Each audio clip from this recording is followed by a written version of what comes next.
Hello class, welcome है आप सभी का। आज इस लेसन में हम अगेन कंटिन्यू कर रहे हैं हमारी सीरीज़ को। इसके पहले के जितने भी वीडियो बने हैं वो बहुत ही ज़्यादा इंपॉर्टेंट है। इजी वे में किस तरह से हमें एग्जाम रूम में क्वेश्चंस को टैकल करना है, साथ ही एक क्वेश्चन से हम और कितने ज़्यादा चीज़ों को कनेक्ट करके जान सकते हैं, उससे नॉलेज ले सकते हैं। ऑप्शंस में कौन से ऑप्शन को चूज़ नहीं करना है, कुछ इस तरह से ये सारी सीरीज़ प्रैक्टिस सेशन की बनाई जा रही है।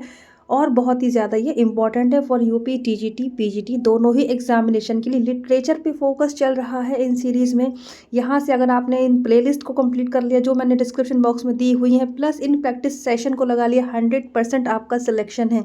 और इस चैनल पे ढेर सारी सक्सेस स्टोरीज पहले से आ चुके हैं। यूकेएस एलटी में बच्चे सेलेक्ट हुए हैं, मास्टर कैडर पंजाब में सेलेक्ट हुए हैं, आपके हरियाणा में सेलेक्ट हुए हैं, और काफ़ी सारे सक्सेस स्टोरी हमारे चैनल पर अभी भी है। कम्युनिटी चैनल पे मैंने हमेशा से डाली हुई है। चलिए तो शुरू करते हैं आज का हमारा lesson. Which of the following pair is mismatch. अब देखिए, मैं हमेशा से बताती हूँ, एक क्वेश्चन को देख के हमें ये जानना होता है कि अच्छा इस तरह से बाकियों के भी क्वेश्चन आ सकते हैं। इस तरह से शेक्सपियर के आ रहे हैं ना, तो जॉन मिल्टन के वर्क से भी ऐसे क्वेश्चन आ सकते हैं, विलियम वर्ड्सवर्थ के वर्क से भी क्वेश्चन आ सकते हैं, जॉन गाल्सवर्दी के वर्क से भी ऐसे क्वेश्चन आ सकते हैं। और यही रीज़न है कि मैं फिर जब वो सारे वर्क्स आपके सामने आते हैं उनकी पब्लिशिंग ईयर, फर्स्ट परफॉर्मेंस ज़रूर से बताती हूँ। तो आज का हमारा है कि कौन सा मिस मैच है, मतलब कि अगर ये हैमलेट लिखा है तो इसके सामने जो है ये इसका करेक्ट ईयर है या नहीं है। कौन सा ईयर है? पब्लिशिंग ईयर है? नहीं। शेक्सपियर के जो वर्क के जो ईयर्स लिखे होते हैं वो होते हैं फर्स्ट परफॉर्मेंस की। परफॉर्मेंस पहली बार इनका कब हुआ था, क्योंकि शेक्सपियर के जो वर्क पब्लिश हुए थे वो तो 1623 में हुए थे, फर्स्ट फोलियो में। ठीक है, अब यहाँ पे आंसर दिख ही रहे, लेकिन मैं कर रही हूँ इनको एनालिसिस साथ ही साथ, तो अच्छा है, आपका फ़ायदा हो रहा है। आंसर देख जा रहे हैं, लेकिन हमें इनको एनालिसिस करना है, साथ में इतनी नॉलेज मिल रही है उसको भी ग्रैब करते हुए चलना है। तो सिम्बलाइन इसका करेक्ट आंसर है, 1608 लिखा है। जबकि सिम्बलाइन जो एक ट्रेजेडी है, इसका जो फर्स्ट परफॉर्मेंस का ईयर है वो है 1611। 1611 के टाइम इन्होंने ये लिखा था, इसका परफॉर्मेंस हुआ था। और 1616 में, यानी कि जब इनकी डेथ हुई थी उसके सिर्फ 3 साल पहले ही। ओके, हैमलेट का जो पब्लिशिंग ईयर है क्या है? 1601, सॉरी, परफॉर्मेंस ईयर हैमलेट 1601 में है।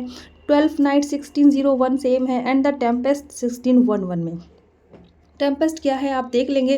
टेम्पेस्ट का जो जेनर है वो ट्रेजी कॉमेडी है। 12th नाइट भी अपने आप में ट्रेजी कॉमेडी है, और हैमलेट आपका ट्रेजेडी है। अब ट्रेजी कॉमेडी में ये होता है कि पूरी कहानी सुख दुख के अनुसार चलती है, लेकिन जो एंड होता है वो अच्छा होता है। ठीक है, खुश सुख सुख अंत होता है जिसमें, दैट इज ट्रेजी कॉमेडी। और हैमलेट जो कि एक ट्रेजेडी है।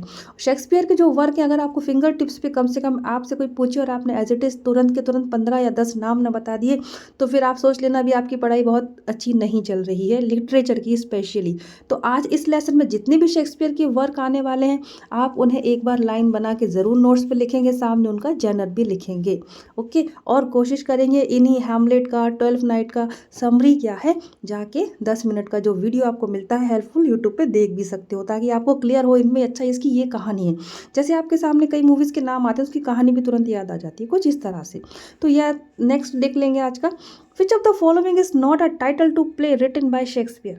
अब इनमें से कौन सा है जो शेक्सपियर का ये वाला नहीं है एक प्ले? नाम बिल्कुल सब मिलते जुलते हैं और बिल्कुल परेशान करने वाले दिख रहे हैं हमको। तो इसका जो है हेनरी 7 करके नहीं है, हाँ 8 है इनका। ठीक है, तो किस तरह से देख लेंगे।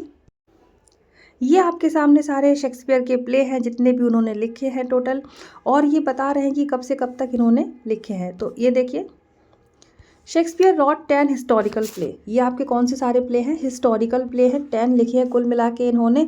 और इंग्लिश मोनार्क जो इन है ना, that cover the reigns of English, several English monarch. कब की बात ये कवर कर रहे हैं इन हिस्टोरिकल प्ले में?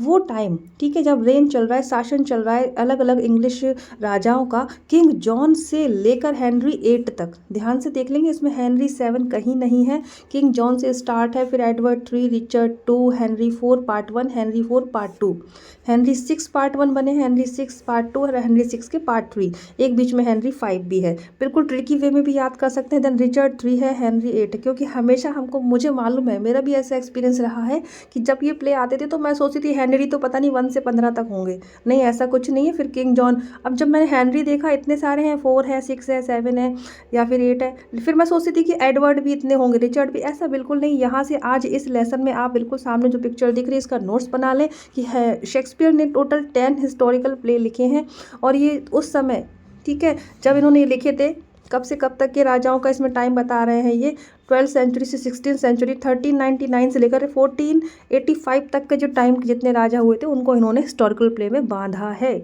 ओके, आज आपको लग रहा होगा कि बिल्कुल इस प्ले स्पीड बढ़ा के पढ़ने की ज़रूरत नहीं है मैडम, प्ले स्पीड बढ़ाया हुआ ही पढ़ा रही है, बहुत fast.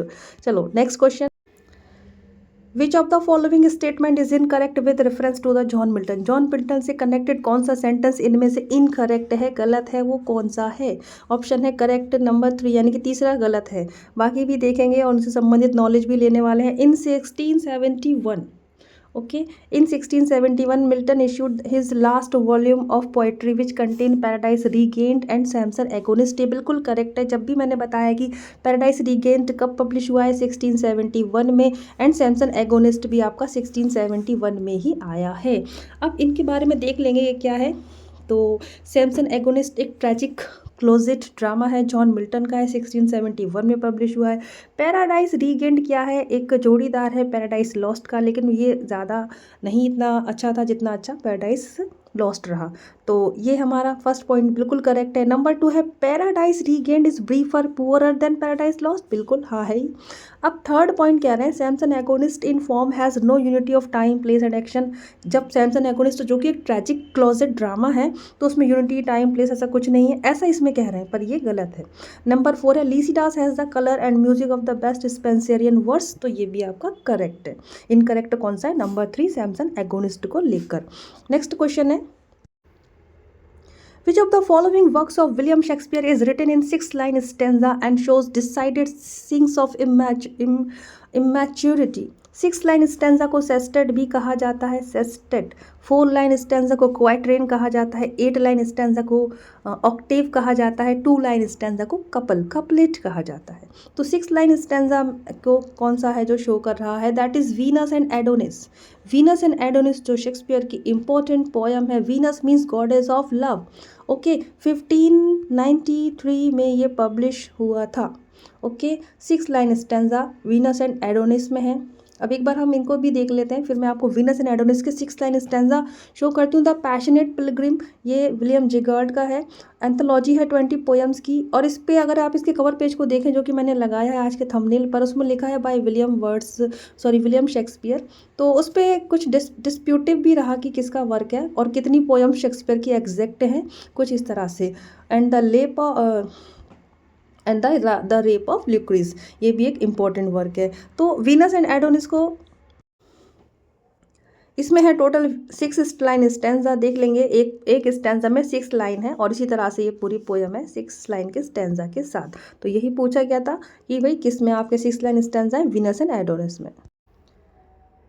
Which of the following place depicts middle class provincial life? इनमें से कौन सा है जो मिडिल क्लास की प्रोविंशियल लाइफ को डिस्क्राइब करता है? द मैरी वाइफ्स विंडसर, इसका फुल टाइटल इसमें लिखा नहीं है, द मैरी वाइफ्स विंडसर, जो करेक्ट है।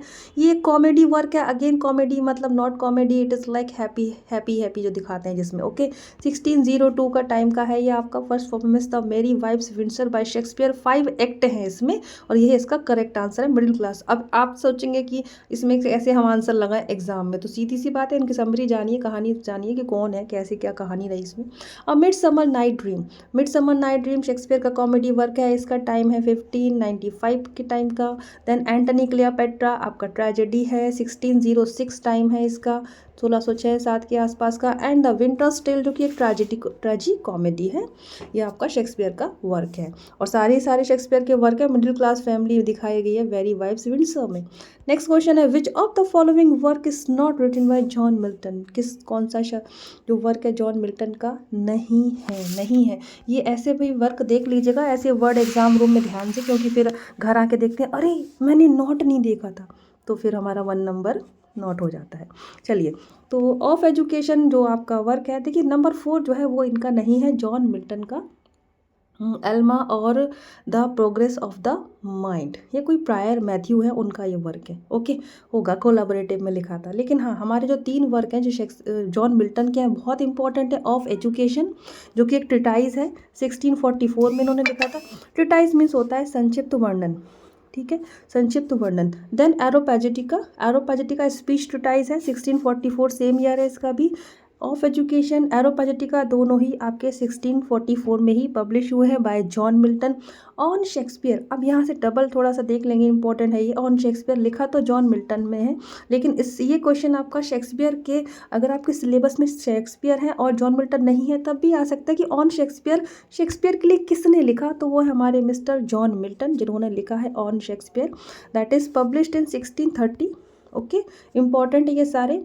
और क्या है ये ऑन शेक्सपियर, तो ये एक एपिग्राम है। इसका अगर हम लिटरेरी जैनर देखें तो ये एपिग्राम है। हालांकि ये सोनेट है, इसकी जो लेंथ है 14 लाइन है तो हम सोनेट बोलेंगे, पर एपिग्राम क्या होता है, ठीक है। एपिग्राम और एपिटैफ, इससे क्वेश्चन बनते हैं, इंटरव्यूज़ में पूछे जाते हैं। तो एपिग्राम क्या होता है, शॉर्ट पोयम एक्सप्रेस करते हैं क्लेवरली, एक्सप्रेस किए जाते हैं आइडिया क्लेवर वे में एपिग्राम में। ओके, तो ऑन शेक्सपियर एक एपिग्राम है, और उनके लिए एक तरह से एपिटाफ था शेक्सपियर के लिए। 1630 में लिखा था, यानी कि शेक्सपियर की डेथ हो चुकी है 1616 में। अब एपिटाफ क्या होता है, एक शॉर्ट स्टेटमेंट होता है। आपने देखा होगा जो क्रिश्चियन लोगों के जो ग्रेव यार्ड्स होते हैं, उनके ग्रेव पर, कब्र पर एक पत्थर लगा होता है पीछे तरफ, उसमें सारी डिटेल्स लिखी होती है ना, दैट इज़ एपिटाफ। तो ये एक तरह का एपिटाफ है जो कि जॉन मिल्टन ने लिखा था for Shakespeare. Okay, written on tombstone, short statement, that is epitaph. तो ये लिटरेरी टर्म है, सिलेबस में आने, यहाँ भी जान लो, अच्छी बात है। नेक्स्ट क्वेश्चन है, which of the following work is not written by John Milton. तो इनमें से कौन सा वर्क जॉन मिल्टन का नहीं है। देखिए, नहीं से क्वेश्चन आ रहे हैं, इसका मतलब आपको जॉन मिल्टन के सारे वर्क अच्छे से पता होना चाहिए, और कुछ ट्रिक लगा के भी आप अपने आंसर को टैकल कर सकते हैं। इसका आंसर है नंबर 4, द पैशनेट पिलग्रिम। हमेशा देख लेना अगर जो नहीं है तो वो है किसका, ताकि वो ऐसा करके आप कंफर्म कर लेते हो अपने आंसर को। अच्छा, तो ये करेक्ट है, किसी और का आ जाए तो, है ना। तो ये है the passionate Pilgrim by William Shakespeare, 1599 में ये पब्लिश हो।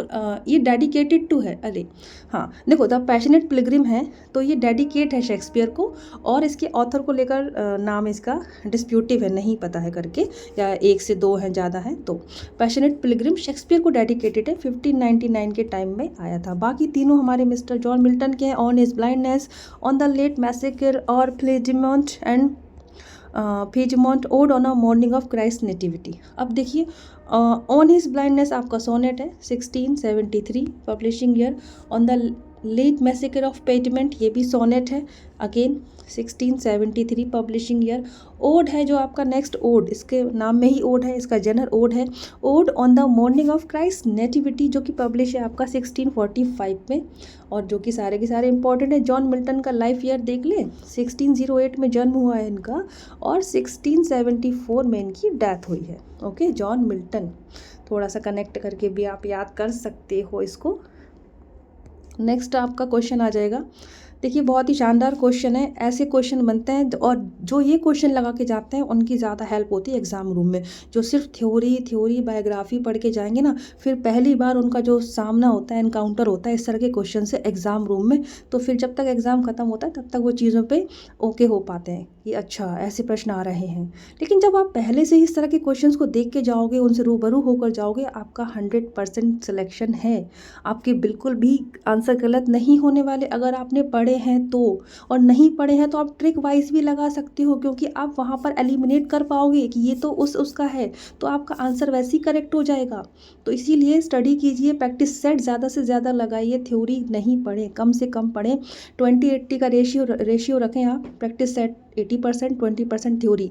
जहाँ प्रैक्टिस में लगाते समय डाउट आए तब आप थ्योरी उठाएं, ज़्यादा अच्छा होगा। पर हाँ, शेक्सपियर के सारे प्लेस जो हैं उनकी कहानी इंटरेस्टिंग वे में एक बार ज़रूर देख लें, जान लें, सुन लें, चलते फिरते लिस्ट बना लें, और अपने सुन सकते हैं आप उसको ईजीली, जैसे सॉन्ग सुनते हैं ना, कुछ इस तरह से। तो ऐसा ही करना पड़ेगा भाई, जीवन में उतारना पड़ेगा इनको, तब ये आपको सैलरी देंगे आगे चल के। पढ़ाई करोगे तो नौकरी लगेगी ना। Which of the following statement is true about Milton sonnet on his blindness, के बारे में कौन सा स्टेटमेंट ट्रू है, नॉट है, इन पे ज़रूर ध्यान दे लीजिएगा। On his blindness is a precursor to Lycidas, कौन सा ट्रू है, तो नंबर 3 ट्रू है, बाकी सब गलत है। कि प्रीकर्सर मतलब लिसिडास से पहले आया हुआ, तो ये गलत है। ये कर्टल सोनेट है क्या, तो ये भी गलत है। ठीक है, कर्टल सोनेट क्या होता है, कर्टल सोनेट में लगभग मतलब 11 लाइन्स होती है, लगभग नहीं 11 लाइन्स होती हैं, ठीक है, तो नहीं। और क्या है, मिल्टन डिड नॉट गिव, अब ये बात बिल्कुल ट्रू है, ट्रू, तो Milton did not give a title to his sonnet on his blindness. On his blindness का टाइटल मिल्टन ने नहीं दिया है, ये बाद में दिया गया था बाय लेटर एंथोलॉजिस्ट। एंथोलॉजिस्ट क्या होते हैं? एंथोलॉजिस्ट मतलब वो लोग जो संकलन करते हैं ऐसी रचनाओं का। ओके, एंथोलॉजिस्ट, एंथोलॉजी मतलब संकलन, तो संकलन करने वाले एंथोलॉजिस्ट, उनका नाम था थॉमस न्यूटन। ये जो टाइटल किसने दिया है? थॉमस न्यूटन ने दिया है ऑन हिज ब्लाइंडनेस। और ये है इनका सोनेट नंबर 19। ये जॉन मिल्टन का सोनेट नंबर 19, इन्होंने सोनेट लिखे उसको नंबर दे दिया, नंबर 1, नंबर 2, नंबर 3। और जब किसी रचना का टाइटल नहीं होता है ना, तो उस रचना का, उस वर्क्स की पहली लाइन को ही टाइटल कंसिडर किया जाता है। तो when I consider how my life is spent करके जो टाइटल है इस पोएम का, पहली लाइन है, वही टाइटल पहले माना गया था। इसी तरह दो तरह से क्वेश्चन बनते हैं, इसीलिए ऑन हिज ब्लाइंडनेस की ये बात लिख देंगे, चाहे वो पहली लाइन लिखते हैं, पूछेंगे किसने लिखा, तो जॉन मिल्टन ने लिखा। हाँ, ये सच है कि ये टाइटल ऑन हिज ब्लाइंडनेस उन्होंने नहीं दिया था। और ये बात बड़ी ब्यूटीफुली मैंने बायोग्राफी में भी बहुत अच्छे से बताई है। बायोग्राफीज जरूर देखें जॉन मिल्टन की जाके, जो मैंने बनाई हुई है, प्लेलिस्ट दी हुई है। नेक्स्ट और आज का लास्ट क्वेश्चन है, an evening walk is written by. तो एन इवनिंग वॉक किसने लिखा है? विलियम वर्ड्सवर्थ ने लिखा है, और ये पब्लिश हुआ था 1793 में। ठीक है, अब बहुत ही इजीली, क्योंकि हमारे सामने ये चारों राइटर्स दिख गए हैं जो कि आपके सिलेबस में है, तो बिल्कुल फास्ट ट्रैक मोड में सिर्फ इनका बर्थ एंड डेथ ईयर हम देखने वाले हैं। और देखिए आप लोग कितने तेज़ी से बता पाते हो, आपको कितने अच्छे से आता है। William Wordsworth 1770, 1770 birth, 1850 death. Okay, correct. William Shakespeare 1564, aeroplane mode पे लगा के पढ़ा रहे हैं तब भी ये मैसेज आ रहे हैं। हाँ, 1564 देन 1616, बिल्कुल याद है, हाँ हमको याद है। जॉन मिल्टन अभी बताया ये 1608 टू 1674। ये चारों बिल्कुल आज की आज यहीं की यहीं अपनी उंगलियों पे टिप्स पे याद कर लेना आप सभी लोग। Then John Galsworthy 1867 to 1933। ओके, एक बार फिर से मैं बता देती हूँ, विलियम वर्ड्सवर्थ 1770 बर्थ है, 1850 इनका डेथ है। देन विलियम शेक्सपियर 1564 बर्थ है, 1616 डेथ है। जॉन मिल्टन 1608 बर्थ, 1674 डेथ है। और लास्ट में आपके आ जाते हैं John Galsworthy 1867 birth year and 1933 इनका डेथ ईयर। इनका क्रोनोलॉजिकली इनको पूछेंगे, असेंडिंग ऑर्डर में लगाओ, डिसेंडिंग ऑर्डर में लगाओ, कौन पहले पैदा हुआ। तो सबसे पहले अगर असेंडिंग में लगाना है तो सबसे पहले आपके शेक्सपियर आ जाएंगे, उसके बाद जॉन मिल्टन आ जाएंगे, देन उसके बाद विलियम वर्ड्सवर्थ आ जाएंगे, है ना। एंड लास्ट में आपके आ रहे हैं जॉन गाल्सवर्दी। जॉन गाल्सवर्दी को जो नोबेल प्राइज़ मिला है 1932 में मिला है। ये सारी ईयर्स आपके माइंड पे सरफेस में चलनी चाहिए इस समय, और कुछ नहीं चलना है। अप्रैल 25 एग्ज़ाम डे तक। Okay, if you want to crack the exam, if you want to grab your seat, you are one and your seat is also one, your post is also one, you are getting that seat if you are fully aware, fully serious towards your exam। तो important है पढ़ाई, बिल्कुल जोश लगन के साथ पढ़ें। आसपास की कोई भी टॉक्सिसिटी है, नेगेटिविटी है, उन सब को फ्यूल बना लें, अपना पॉजिटिव में कन्वर्ट करें और अपना फ्यूल बनाएं, खुद का ईंधन बनाएं और उसी ईंधन से लग के पढ़ाई करें। Thank you so much for watching this lesson. खुश रहिए, पॉजिटिव रहिए। जय हिंद।